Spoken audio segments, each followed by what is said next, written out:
Omid is part of Alpha Geek Capital.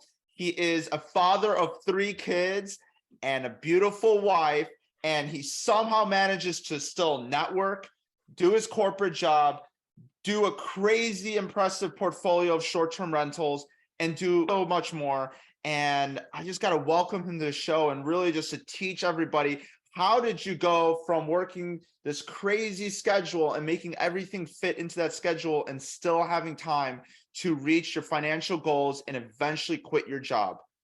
Well, Patrick, first, thank you for having me on the show. You are amazing, and this is really a great opportunity. So I really appreciate it. Like I said before, like you remind me of a young me, young, ambitious, hustling every day. I see you in Facebook groups, I see you in meetups, I see you virtual like events, like you're everywhere. So I really appreciate the hustle and I appreciate the opportunity. Of So course. how I got started is I work my W-2 job. I try to increase my income as quickly as possible. When I was in my 20s, I really wanted to excel. So I volunteered for everything. I did everything possible to increase that income.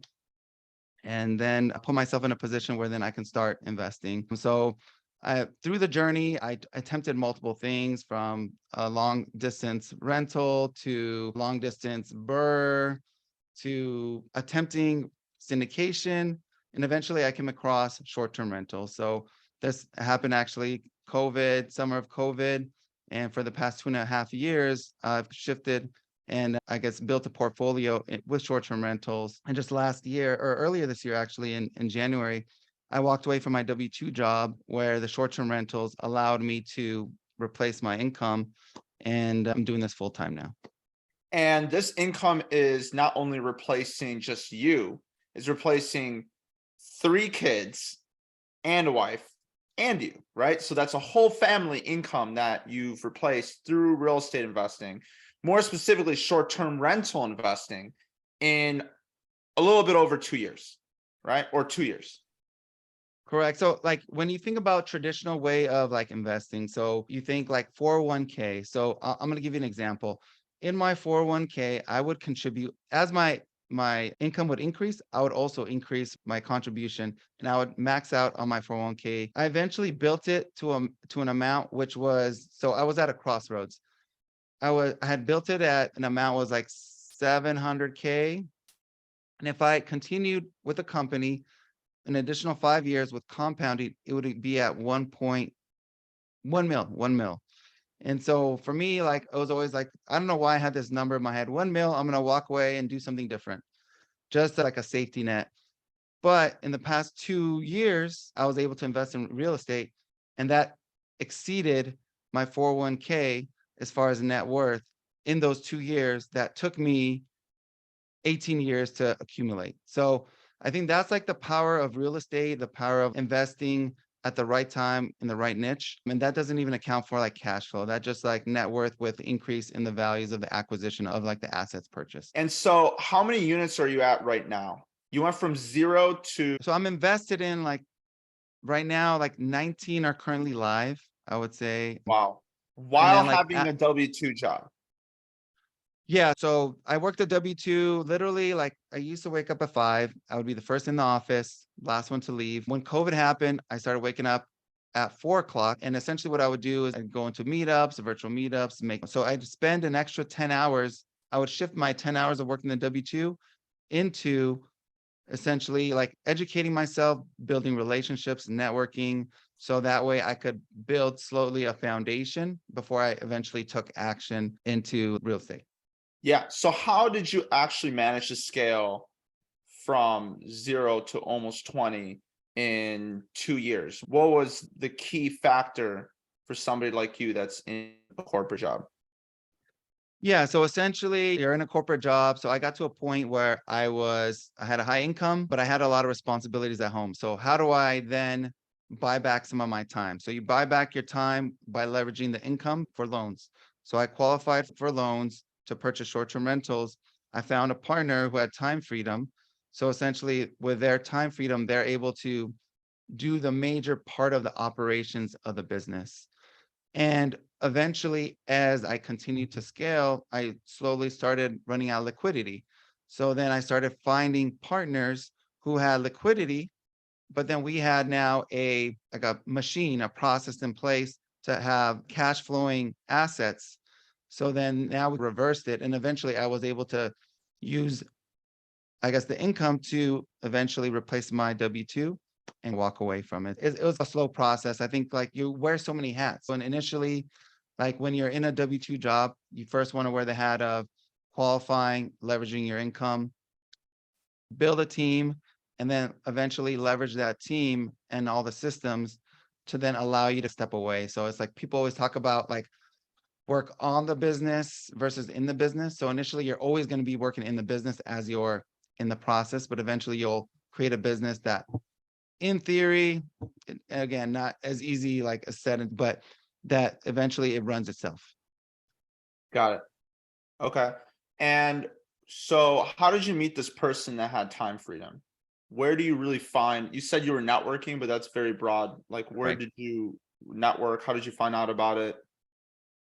Sure, eventually. Yeah. So my particular partner, we met through social media. So there's a power of social media. It's so powerful. It all came from a like.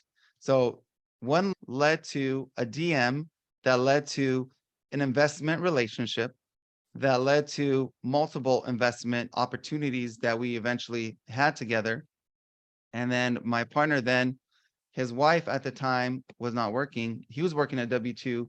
So we were both at a point where we're like, okay, we need to leverage somebody else because we both at this point were buying assets. We were a little bit liquid at the time. And but we need somebody that had the time.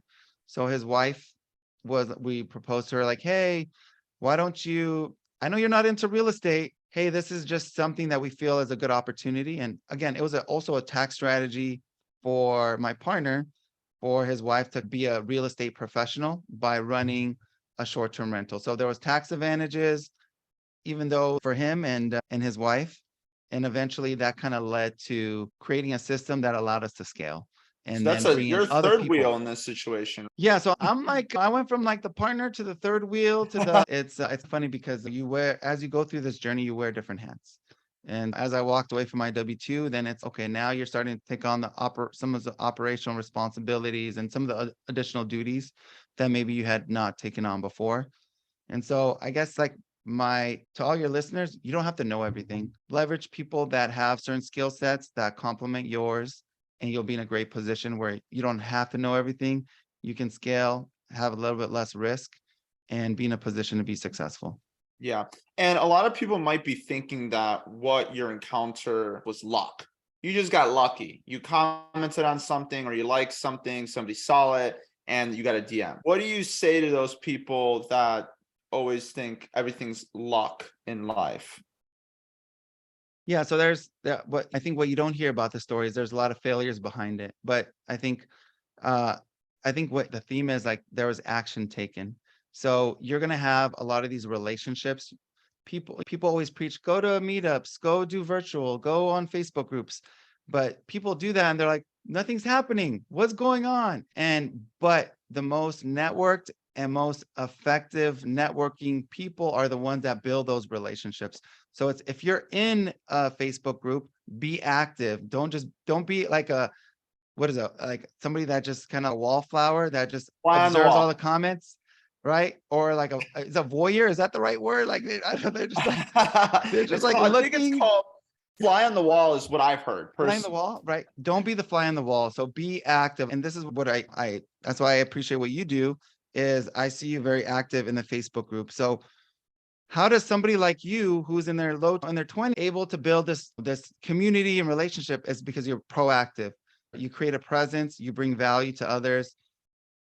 So somebody might say, hey, what value do I have to bring? Even just asking questions. By asking questions, it brings value to others because then it might generate a response from you that gives an answer. And then it was somebody else's question as well. So be proactive in those groups. But again, taking action. So there's some moments where I've taken action and I was not successful. So there's a lot of those, but I think being consistent, and that's like the biggest key: consistency, taking action, and things will come. Yeah.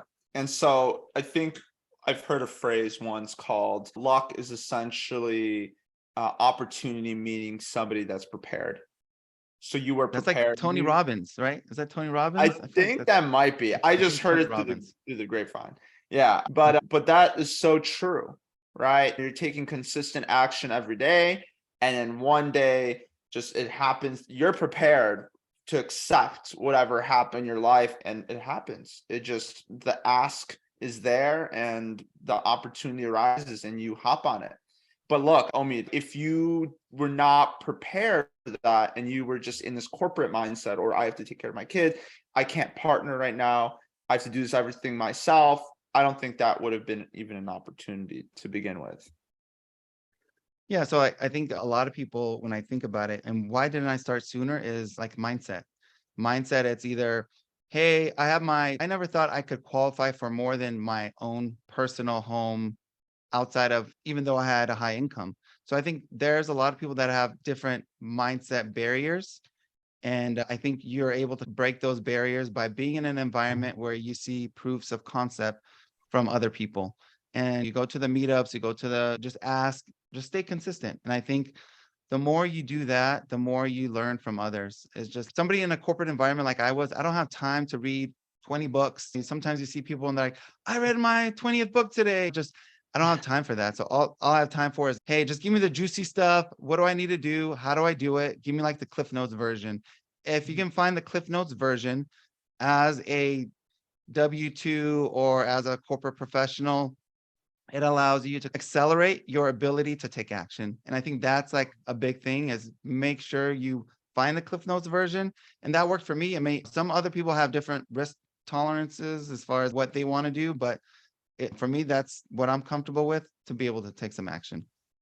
Yeah. And that you took action, and that was great. You saw what happened. So let's move forward from that. You met this couple, you're the third wheel, and you're pretty much going along this journey with what was the next step for you three to be able to scale? Yeah. So my partners, Tony and Sarah. So they wanted really, like, you think about what is a vision? What is a vision? And like creating whatever systems are in place to build on that vision. So Tony has a platform, and his idea was he wants to acquire a lot of property, um, and be able to leverage the platform, his relationships, the education arena, to be able to know, like, even teach people so that they can do it as well. So I feel like you have these conversations with whoever it is, because not everybody wants to scale. So you just got to decide, what are your goals? What do you want to do? Because some people, they love their W-2 and they just want to do this as a side hustle. And for those people, but they like the niche. So I think for somebody like that, they're like, co-hosting is a great opportunity, or partnering with somebody else that has time freedom is a great opportunity, where you can put your money with others that specialize in like running these short-term rentals, where you can be on the sideline, still enjoy it, but still enjoy your W-2 and family. And again, so I think it's assessing priorities. Yeah.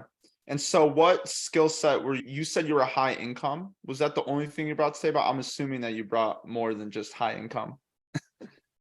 No, I think for me, it just being at the right place, right time, being consistent, being tenacious. So I think for me, like, I was able to do my W-2 job, and I would continue to time block and make more time to help run like some of the administrative tasks, like outside, build some of the teams. I sourced like our team in Tennessee as far as like our handyman and our cleaner. And I did the same thing as well as in the Joshua Tree market. And so we figure out what works for each group and where there's an opportunity. And now I'm running just like investor relations. And essentially we have a funnel. We have people who are interested in partnerships. And then I have conversations with them as far as what sort of opportunities there are, and like how we can partner up. Yeah. How many partners do you guys have?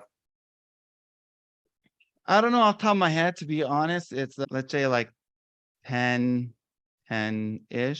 or so. Got it. And so how do Yeah. you manage 10 partnerships? Does it get Yeah. hectic? Do you ever need to drop people? How do you know what's the right partnership, what's not? Yeah. No, that's a great question. And it's still a learning process. I feel like, so before, what I did was like negotiate injury settlements with the public. So it's like a speed dating process. You have to talk to somebody, build a quick relationship, assess if they're a right fit as far as like aligning goals and personality fit, and also setting expectations. And as long as everybody's on the same page as far as like the communication piece, the values piece, and goals, and if those things align, it seems like it would be a good fit. And so far, so good. No, as far as all the relationships that we've had, there's varying degrees as far as like some people want a little bit more time than others. And I think it depends on the person and the personality type. But as far as what we have, and we've been knock on wood, but it's been a blessing, and we'll see how it goes moving forward. Awesome. So you didn't have to cut any clients out so far or No, partners? No. no, Okay. no. So you guys vet your partners? Yeah, so as far as the process, we have a conversation about it, and then we kind of what we said, we talk about aligning goals. But yeah, there's kind of like a vetting process to ensure that one, like financially it makes sense, the goals make sense, and that's like part of the high level process. Got it. Cool. And these partners, they bring money to the table, correct? So it varies. It varies.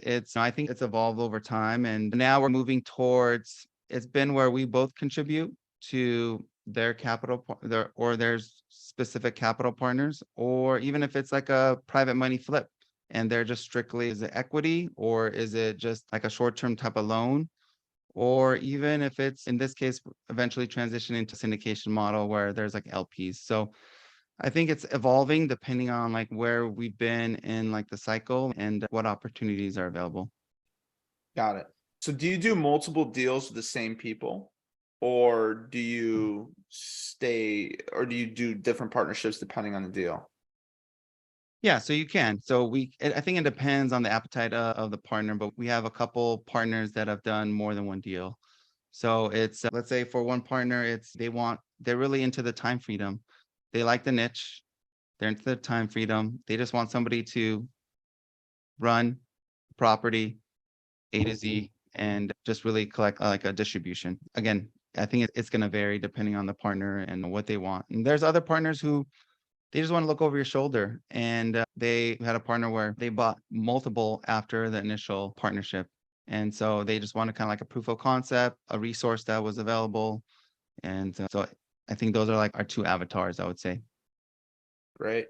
And so with this model of scaling with partnerships, how is that different than going down, for instance, co-hosting or rental arbitrage or different kinds of models of scaling?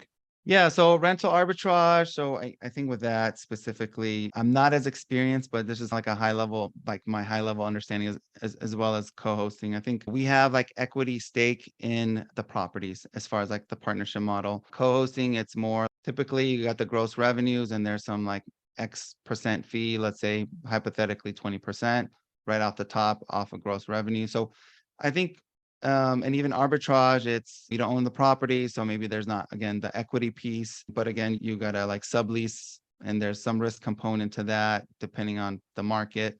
But each one has like pros and cons, and there's people that are interested in all of those.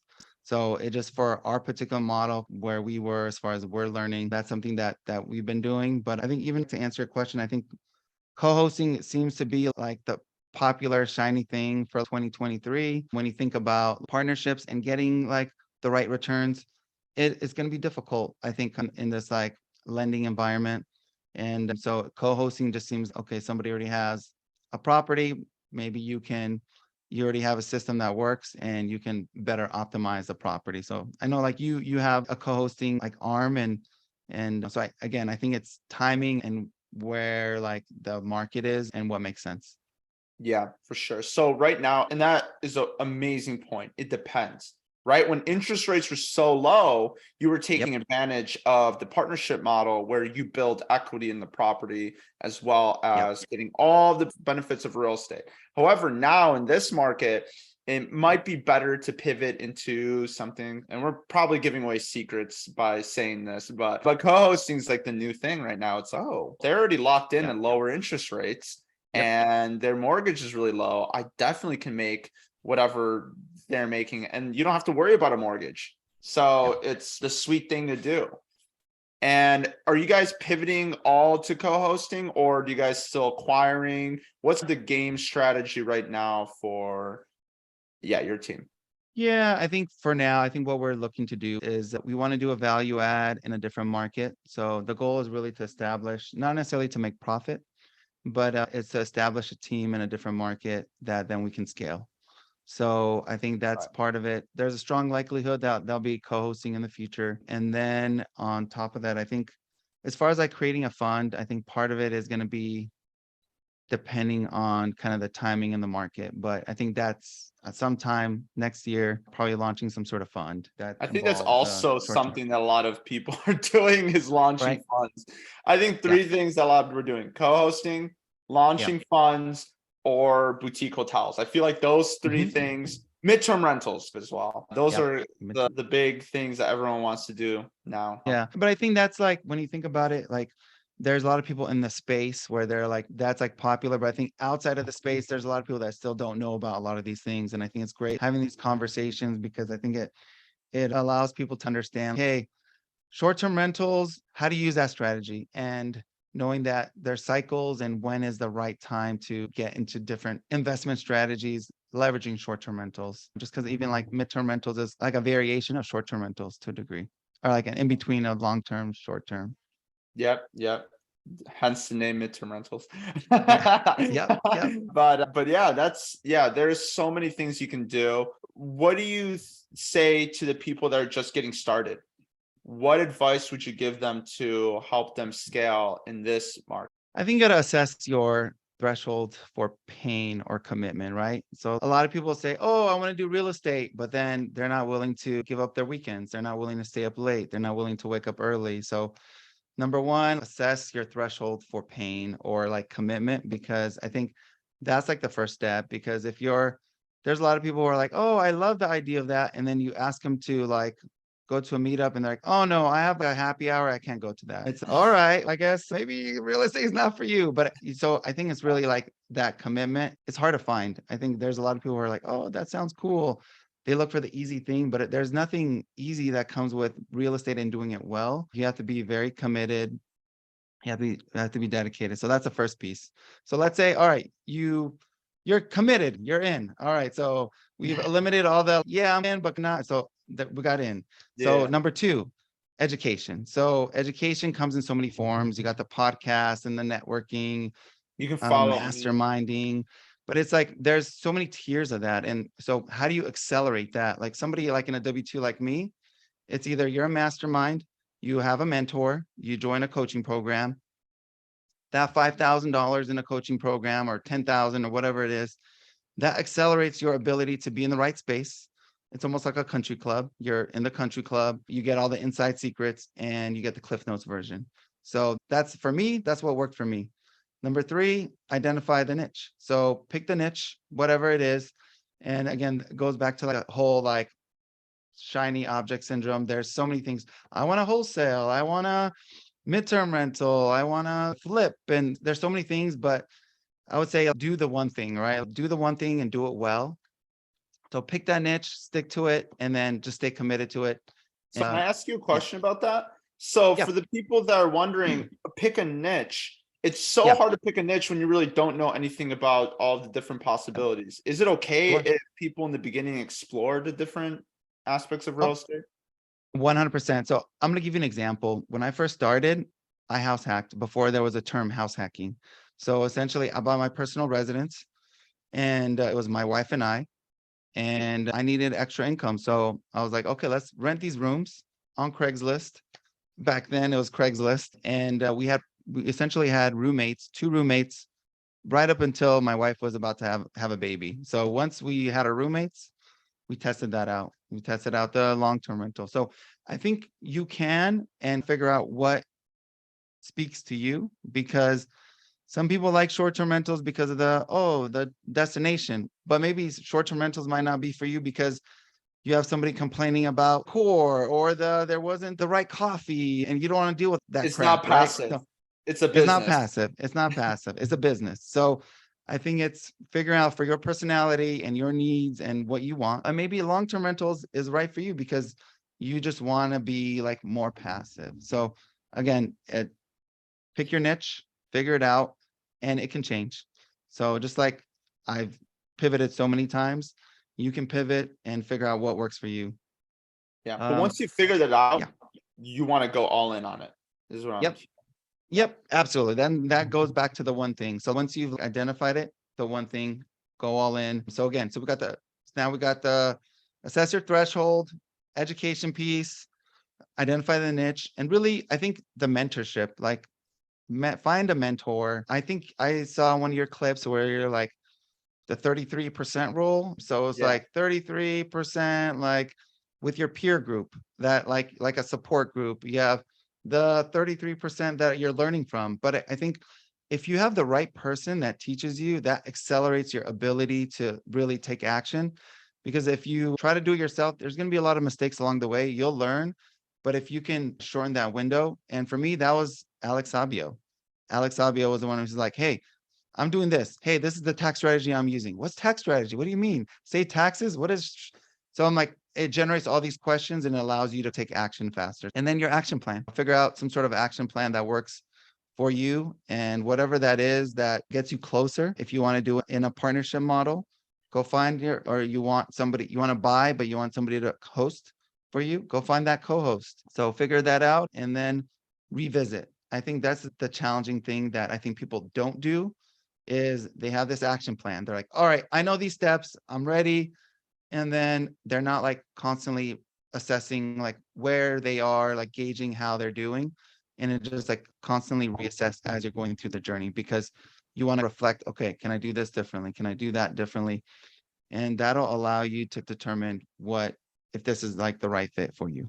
Yeah. And I'm in a mastermind right now that has accountability groups, and we always meet up every week, and it definitely helps being around people like that. You don't have to pay for that. You can just have an accountability group with the people you surround yourself with.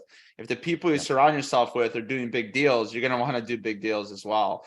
And that's what I found is the more times I go to these events, I shoot myself in the foot because I'm like, dang, if they can do it, I can do it. So why not just do it? And so it just motivates me and it keeps me accountable for my actions, especially because if I meet Omi at the next meetup and he's, so what's going on? And it's like, nothing. It's embarrassing. So you want to make sure that you're doing stuff all the time because you're always plugged in and people are going to keep asking you, what's up? What's going on? What's new with you?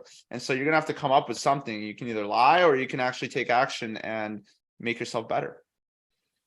Yeah, no, for sure. I think the accountability piece is huge. I think like for your listeners, if you have that accountability piece, you put it out there and now you have to own it. And so I think that's such a big piece because just like you said, when I was during COVID, I was in an accountability group, but everybody was like East Coast. So I was waking up, our accountability group was at 4:30 a.m. So I was waking up like eye crusty and rolling out of bed, like making it. But having that conversation with those people, it allowed me to stay accountable. One of them ended up becoming like a top 10 podcaster in the multifamily space. One of them did multiple syndications. One of them has done development deals. So I think being in that kind of space with that kind of like firepower, it motivates you. Oh, like I had these conversations with these people. They're like me. I can do it too. And I think that is like a great catalyst for you to do whatever you need to do to be successful or achieve whatever it is that you set yourself up for. Yeah. So let's start to wrap this up. I want to ask you the last 3 questions, and I'm really curious. Take it easy on me. Yeah, I might put an extra one in there for you just to make it a little tougher. And what's your favorite book and why? My favorite book, Never Split the Difference. So I think Never Split the Difference. I think there's a lot of psychology around communication. And like I came from like a negotiation background with like my prior job. And you often see it's very common, like people are going to say, let's split the difference. But I think there's more talking points where you can talk things out. So I would say that. Of course, you're going to hear the Rich Dad, Poor Dad, and some of those like common books, but I think for me, that's what speaks to me. Yeah, and that's the most important part. So there's a lot of people that mention Rich Dad, Poor Dad, just so you know. Yeah, of course. That's what I'm like. Yeah. Yeah. And so what's the most inspiring story that you've heard about short-term rental investing or real estate investing in general? when it comes to people that were in corporate? That's a great question. I feel like there's so many stories. I feel like there's a common thread, which is people want to create this, break the curse, like generational wealth. And so that's always like a common theme. You always think about the whys and some sort of struggle that everybody has some form of struggle. And, but a specific story that I can think of, I don't know if there's one specifically that kind of stands out. I would just say for me specifically, like when I think about my why. So my parents, they were both immigrants. My dad came from Iran. My mom came from Colombia, completely different parts of the world, very different values. They both came to this country illegally. Controversial a little bit, yes, no, but they both came to the country illegally. They met in an English class. I think there was like this glimmer of hope of the future. They left everything behind. So I always think about like whys. People always are going to say generational wealth. I think like I have a duty to those before me that made those sacrifices. So then I can build on the trajectory of my family. I think people just say, oh, my family, but I think there's like a little bit more to it. So it's like, I feel like I have this obligation. Like I would go to Colombia every summer as a kid, and there's extreme poverty. People are fighting over, I would leave with like only the shirt on my back. People are fighting over the clothes, like the things we take for granted. So I never try to take any of those things for granted and all the opportunities that are out there. And I really want to just maximize on the opportunities that are there. And there's going to be mistakes along the way, but my goal, my intent is always stay consistent and be the best version of yourself. Yeah, 100%. And that corporate job, why didn't you think the corporate job was going to do it for you? So I would say I worked the hardest. I was very effective in my job, but at some point there's a ceiling. And I recall I'm going to share stories. I had a end of year review. And at the end of year review, I was told, hey, you're too high on the pay scale, so you're not getting a raise. So for me, hey, even though you're the second highest paid person in your pay grade, the only other person that's higher paid than you is somebody who was a higher level that stepped down. But besides that, you're the highest paid person. And for me, that crushed me because I'm more about like merit. So if I'm effective year after year, now you're penalizing me because that basically shifted my mindset where I'm like, I'm going to start looking for alternatives that will allow me to eventually not necessarily depend on this, but also like the ceiling is infinite. And so I think even like when we talk about real estate, the ceiling is infinite. There's so many creative ways, there's so many opportunities, and my efforts I think you'll get a better yield with the efforts. That's beautifully said. Spicing that. Amazing. Mwah. That was the chef's kiss. That's what I wanted to There hear. you go, baby. You're breaking out the stories. What's in store for you in the future? What's Omid up to, and what is he really focusing on? Yeah, I think for me, it's just in the community, it's been very supportive and you really want to pay it forward. For me, like, how do you pay it forward? So on the real estate space side, I'm working on launching Find Your Freedom. So again, I feel like everybody has like their different version of what freedom means to them. But the intent is really like aspiring investors to just take action and break away from like mindset issues that they might have had, break those barriers. And so working on that. So that'll be something I'll work on next year. And I would say that's it. Just to continue, just have fun. I think where I am, I think some people really want to keep building and more and more. I don't necessarily need more. I just want to enjoy the process, have fun, bring people along the way. And so I think that's something I've always been known for in whatever industry. I want to enjoy the company and be present with people around me and have a good time. So you catch me at a meetup, we'll have a drink together, we'll have a laugh together. I just want to enjoy myself. For me, it's just like I'm at a point in my life where I want to make sure that my wife, my kids, they're enjoying themselves. They have the best experiences available for them. And then as well as all those around me. Yeah. And I think that's so important to be present for your kids, for your family. And I think the time is more important to you right now, it seems like, than really just like making billions of dollars or doing some crazy stuff. For you, you're happy with where you're at. That just shows to people that are listening that you really don't need to quit your corporate job and climb to Lambos and all this crazy stuff. It's just Omid just wants to live. He just wants to have fun. He just wants to give back, have purpose in the world. He's a simple man. That's all he wants. And that's okay. There's nothing wrong with that. And it's funny because every time I see you at a meetup, because we bump into each other quite a bit here in Southern California, and it's always a smile on your face. Well, I'm just going to put this out there. You are honestly such a genuine, open person, and you'll talk to anybody. It doesn't matter where you're at with your journey. You're not really trying to scale yourself or be only around the best real estate investors. You really don't care. You are a free-spirited, fun, pretty entertaining, honestly, when you dance. Guys, definitely buy Omid a beer, and I promise you won't regret it. It's going to be the best time of your life. We'll have Dance up 100%. So people that want to buy you a beer or just hang out with you, how can they reach you? How can they get in contact with you? What's the move? Sure. Yeah. You can find my IG handle is Omid the Rad Investor. So OMID the Rad Investor. You can also find me on the website as far as investing opportunities. So that's alphageekcapital.com. But yeah, looking forward to connecting with people, whether that's virtually or locally at a meetup. Just love to just chat. And I feel like everybody has a story, and it's always inspiring to hear like different versions of what people are going through. That is amazing. And for those people that recommended Omid to be on this show, thank you. I've had 3 people tell me. Wow, man. Omid. 3 people. It was 2 before. Now it's 3. So you guys have it. There he is. He put everything on the table for you guys. Take it as you is. And I'm so happy that you joined us today and just shared your story, man. It was great. Can we conclude with kissing like the camera, or like how does that work? Like I don't want to make your I think you can be like a future heartthrob of short-term rentals. All right, fine. For you, I will do this. Ready? Yeah, there you go. Camera. Ready? 1, 2, 3. Where was your there you go. pucker? I didn't even hear it. All right, we got to do it again. We're doing it. Ready? Okay. 1, 2, 3. That was there awesome. you go. Okay, cool. Awesome.